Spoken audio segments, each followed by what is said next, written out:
नमस्कार दोस्तों, I welcome to all of you in truth behind. और मैं हूँ रुस्तम कुमार। तो जिसका डर था इंडिया के नेबरहुड में वही हो रहा है। चाइना और मालदीव्स ने एक बहुत ही इम्पोर्टेंट जो है मिलिट्री एग्रीमेंट साइन किया है। इसके बारे में मोस्ट प्रोबेबली तभी पता चल गया था जब मालदीव्स के प्रेसिडेंट जो है इंडिया के सोल्जर्स को रिमूव करने को बोलते हैं और इंडिया के अगेंस्ट स्टेटमेंट देते हैं काफ़ी ज़्यादा। तो तभी इंडिकेशन मिल गए थे कि मालदीव्स इन फ्यूचर ये सब करने वाला है। तो सेम लैंग्वेज में चाइना का ग्लोबल टाइम्स बात कर रहा है, चाइना बात कर रहा है, मालदीव्स बात कर रहा है।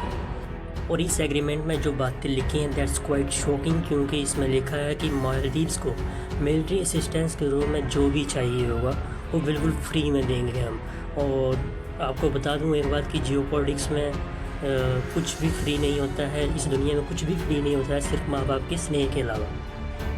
तो दुनिया में कुछ भी फ्री नहीं होता, लेकिन चाइना ने जिस तरह से लिटरली कहा है कि हम भी मालदीव्स को कुछ भी चाहिए वो हम फ्री में देंगे, तो उसकी कीमत आई थिंक इन फ्यूचर किसी न किसी रूप में उनको चुकानी होगी। इसके पीछे भी कुछ न कुछ बात छुपी होगी। देखिए, आपने देखा होगा कि जब भी कोई भी चाइना रिलेटेड न्यूज़ को कवर करता है तो चाइना से रिलेटेड जो खबर है कभी भी पूरी बाहर नहीं आती है। जैसे चाइना ने belt and road initiative ready किया था अपना उन्होंने, उसमें जो है किस अमाउंट रेट पे जो है उन्होंने चाइना पाकिस्तान को लोन ऑफ़र किया, कुछ भी रिपोर्ट से बाहर नहीं आया। तो रिसेंटली मालदीव्स के केस में भी कुछ भी सामने खुल के नहीं आया है कि क्या एग्रीमेंट पूरा साइन हुआ है या क्या नहीं। तो इससे रिलेटेड भी जो है इन फ्यूचर ये हो सकता है कि चाइना के जो सोल्जर्स हैं आपको मालदीव्स में देखने को मिले। होगा ये कि चाइना कहेगा कि हम इस पैकेट के अंदर आपको 2-3 हेलीकॉप्टर जो है फ्री में दे रहे हैं, लेकिन इसके मेंटेनेंस के लिए जो है हम सोल्जर यहाँ पे इनपुट करेंगे। तो आप लोग पूछोगे कि चाइना ये सब एग्रीमेंट साइन कर रहा है, फ्री में इतना कुछ ऑफर कर रहा है, तो क्या मालदीव्स के लोगों को अजीब नहीं लग रहा होगा कि ये सब चाइना क्यों कर रहा है? कि चाइना के जनरल आते हैं और इस तरह मिलिट्री एग्रीमेंट साइन करके चले जाते हैं। तो देखिए, मालदीव्स के लोग सोशल मीडिया पे पूछते रहे हैं, लेकिन एज यूजुअल कुछ भी सामने बाहर आने नहीं वाला है। आप एक पाकिस्तान का एग्जांपल ले सकते हैं, उसके किस तरह से किस इंटरेस्ट रेट पे लोन ऑफर किए, कुछ भी सामने नहीं आया आज तक। बट एक बात तो श्योर है कि जिस डायरेक्शन में मोहम्मद मोइज़ी जो मालदीव्स के प्रेसिडेंट हैं वो मालदीव्स को लेके जा रहे हैं, इसका एंड बहुत ही बुरी तरीके से होगा। तो फिलहाल के लिए ये तो चाइना की एक बहुत बड़ी जियोपॉलिटिकल जीत है। मैं इसको इसलिए नहीं कह रहा हूँ कि चाइना ने मिलिट्री एग्रीमेंट साइन कर लिया तो ये चाइना के लिए बहुत बड़ी जीत होगी। इसमें टाइमिंग बहुत मैटर करती है, क्योंकि एक तरफ तो इंडियन सोल्जर्स को मालदीव्स जो है बॉयकॉट कर रहा है, बाहर कर रहा है, और दूसरी तरफ जो है चाइनीज़ सोल्जर्स की एंट्री होने वाली है।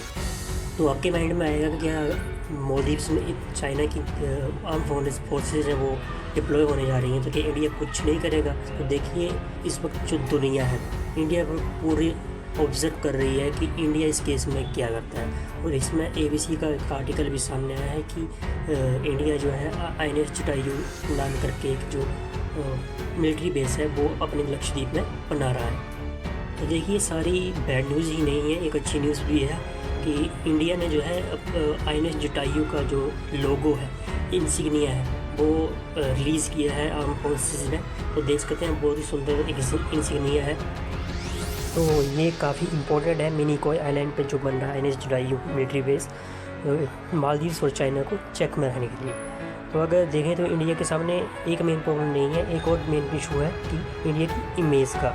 अगर बात करें जिस तरीके से मालदीव्स के प्रेसिडेंट ने मोहम्मद मोइज़ी ने इंडिया की इमेज को ख़राब करने की कोशिश करी, उसी तरफ चाइना भी इस तरह की कोशिश कर रहा है ग्लोबल टाइम्स के थ्रू।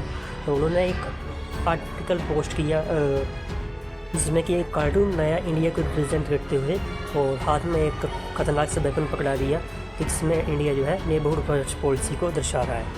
ये पॉलिसी में होता यही है कि इंडिविजुअली अगर किसी को आप फिज़िकली हार्म नहीं कर सकते तो उसकी इमेज को ख़राब करने की कोशिश करी जाती है। ऑफिस पॉलिटिक्स में भी ये सब यूज़ होता है।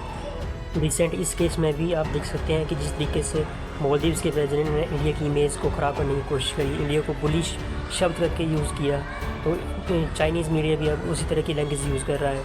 तो एज इंडियन सिटीजन इंडिविजुअली आप जो लोग सोशल मीडिया पे चर्चा कर सकते हैं और जगह चर्चा कर सकते हैं कि इंडिया जो है अपने नेबरहुड की किस तरीके से मदद कर रहा है, कितने बिलियन ऑफ डॉलर्स यूज़ कर रहा है एज